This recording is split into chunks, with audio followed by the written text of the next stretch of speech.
Hello everyone and welcome back to another video. I have been asked recently about the measurements of my Gouldian nest boxes, and I am about to put in this nest box again with my breeding pair, as we're at the end of January now, and I like to put the nest boxes in at this time of year in Melbourne. Typically the birds will breed from sort of January through to April.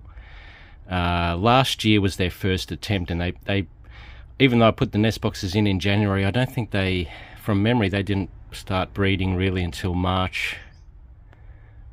I think it was maybe around the March time, which isn't necessarily a bad thing, as all the hottest weather has disappeared. Tomorrow's going to be 42 degrees, so but you know, it's obviously going to take them a while to start nesting again. But this is the exact box that they used last year, and I'm going to show you some of the measurements of the box. Now, the lid, of course, is just a pretty simple design. Just has a little sort of piece that slots into the inner part of the door.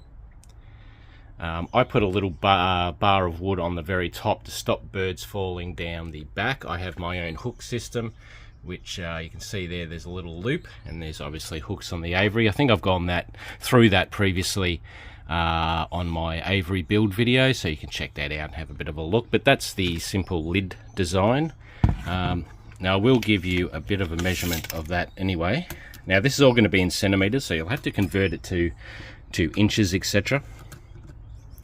Now I like to have these lids probably can overlap a little bit, which isn't the worst idea. So but there you go, there's your measurement there.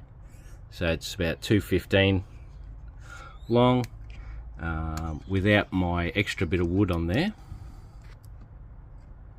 It's hard to see here because of the reflection on my phone. I'm a bit sorry about that, but that's about 16, and then with the extra bit of wood on there, it's about 18. Now all of this is built with, I don't know if we can show you there, but it's 10mm ply. I used to build a lot of my nest boxes myself, but I actually find it's cheaper and easier just to buy them these days. I think I buy these for about $7 or $8 each. They might have gone up to $10 recently, but look, it just saves a lot of hassle buying them pre-built. I've got a whole heap of these. You know, if I decided to, I could just throw this one in the bin and use a fresh one each year. But generally what I do is when my birds, especially with my Gouldians, when they do like a nest box, now you can see when I took it out last year they still had a few eggs in there. Now this was used last year, so you can see exactly how they do it. They sort of build up this bottom area to the same height as the entrance hole, and then sort of spread out a nice little nesting area. Now this had 8 young ones in it last year, and then they started to have some eggs again and I took it out. Now this has been sealed away, so I know there's not necessarily any bugs in there, but what I'm going to do is sort of refurbish it a little bit. I'm going to take out some of this older grass and the poop, put in some new grass and sort of give them a very similar build to what they already had. Then they can fix it up to their own enjoyment, really. So okay, so the whole entrance hole itself is 35. I'm going to try and do this here so you can see there, it's about 35mm in diameter.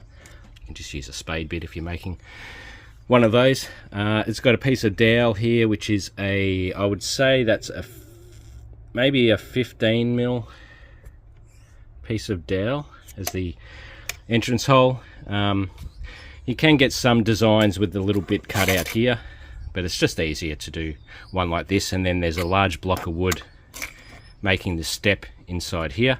Now I think I went through that previously as well in my one of my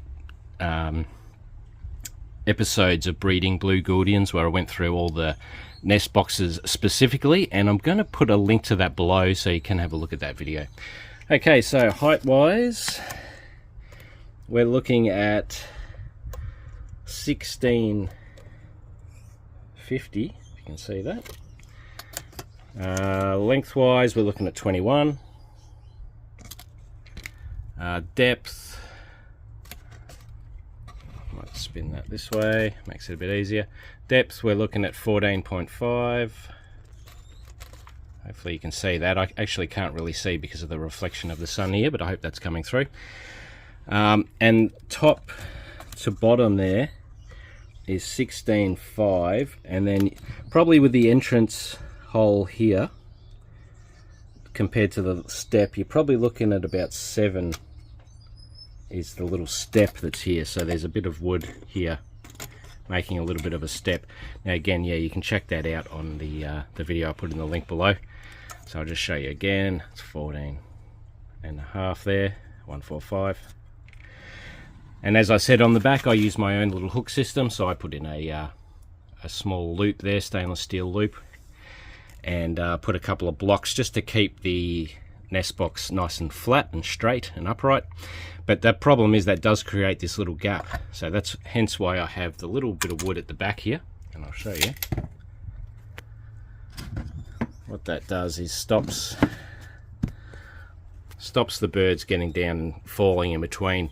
Early days of doing these designs, I had, you wouldn't believe it, I had a Gouldian finch actually sit on top of here and fall and fell behind the nest box and got stuck.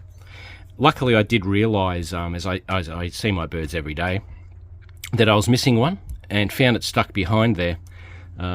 Managed to rescue it and didn't know if it was going to survive or not, kept it warm. Had it in an indoor little cage for a while.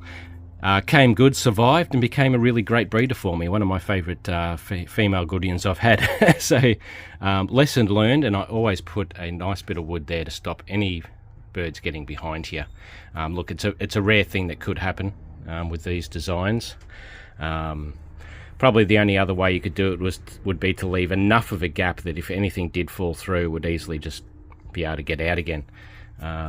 But yeah, as you can see, I've only got sort of a finger's width really between the wall of the aviary and the nest box. But yeah, this is the box that I use. So with the lid on, I guess I might as well show you that as well. So with the lid on, you're looking at about 17.5. Oh, where are we? 17.5.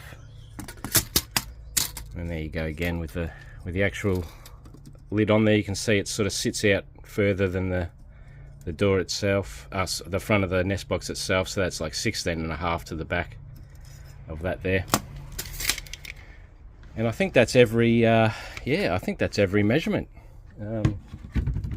for you. So obviously the little bit on the inside of the lid is going to fit on the inside there. So just to, I guess, why not, while we're at it. So that's about 19.3. Something like that, 19.2, and about 23, something like that for the inside part. And obviously that little bit just locks the lid on. You can have ones with a hinge that open up. Some have half a lid with half a hinge, you know. There's a lot of different designs. I did give the birds a few choices when I initially bred them, and they chose this one. So this one is going back in. And as you can see, I have the white powder on here, which is sort of like an anti-insect powder. I always put that on my nest boxes. Doesn't hurt the birds at all.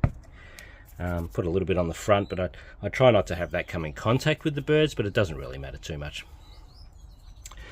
So I've got a bit of a job ahead of me. I'm going to clean this up, put it in the aviary today, give the birds a little bit of nesting material, and yeah, hopefully have another successful season. But I hope you've enjoyed this video, and it might give you a bit of an idea on